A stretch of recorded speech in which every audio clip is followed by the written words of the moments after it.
আমরা জানি সে টিকটকার, মানুষ জিজ্ঞাসা করলে কয় ইউটিউবার। আরে চললি বললি তেনার গল্লি রোস্টিং করে আর কয়দিন চলবি? আরে ছাড় এইসব ছাড়। আর আমরাও জানি তুমি অনেক বড় মাপের একজন কাপল ব্লগার, আবার লিঙ্ক ভাইরাল কইরো না কিন্তু আবার। আচ্ছা আমি যা মন চাই তাই করি, তাতে তোর সমস্যা দেখি? আমি তো এটাই বুঝি না, আমি কাপল ব্লগ করি আর যা মন চাই তাই করি। ইসলামে কিন্তু ব্যবসা হালাল আছে, কিন্তু বউ ব্যবসা হালাল নাই। বউ নিয়ে ভিডিও করাটা কি খুব অপরাধ? তোদের মতো কিছু টিকটকারের জন্য হয়ে গেছে এই সমাজটা পুরা বরবাদ। শোন, নাটক সিনেমা বহুত করছস, এখন এগুলা বাদ দে, চালু চালু একটা লিঙ্ক ভাইরাল কর, সবাই একটু দেখতে দে। দেখ, কারণ ছাড়া দেশ না কিন্তু আর কখনো লারা, কারণ লইতে পারবি না আমি যে কি, আর আমার লারা দিলে তুই বুঝবি তোর কি জ্বালা।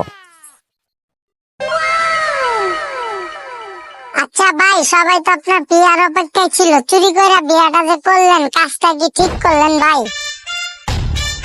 আসলে না ভাই, কাজটা তো আমি চুরি করে করতে চাই নাই, কারণ আমি একটু দালালি করতে ধরা খাইছিলাম। না মানে এটা সবাই জানে যে কোন বিষয়ে আমি একটু ধরা খাইছিলাম, তো তার জন্য আমি একটু নাটক সিনেমা বানাইছি, অনেক নাটক সিনেমা করছি, তার জন্য আর কি এই কাহিনীটা হইলো। কিন্তু ভাই বিশ্বাস করেন, আমি ইউটিউব, ফেসবুক, টিকটক সব ছাইরা দিচ্ছি, এগুলা ছাইরা দিয়ে ভালো হয়ে গেছি, কারণ এগুলার ভিতরে আমি আর কখনো যামই না। যদি আপনারা রিকোয়েস্ট করেন তাহলে তার ফালান যায় না, বুঝেন না? রিকোয়েস্ট চুদাইছে, তুমি থাকলে কার কি বাল, না থাকলে কার কি বাল। আসলে জানি যে এটা নিয়ে অনেকজনে আর কি ব্যস্ত ছিল, মানে আমারে বলার জন্য বা আমারে মেসেজ দেওয়ার জন্য, কিন্তু আমি এগুলা কখনো দেখিনি, বুঝছেন? আসলে বিয়াটা চুরি করে করার উদ্দেশ্য একটাই। এখন আপনারা যদি আমারে আবার অনেক রিকোয়েস্ট করেন তাহলে কিন্তু আমি আবার আগের মতো ব্লগ ভিডিও নিয়ে ফিরতে পারি, বুঝছেন?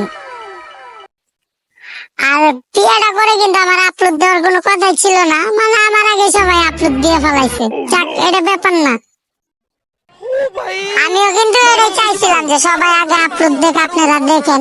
তো আপনারা যদি এখন রিকোয়েস্ট করেন আমি কিন্তু আবার আগের মতো ফিরে আইতে পারি।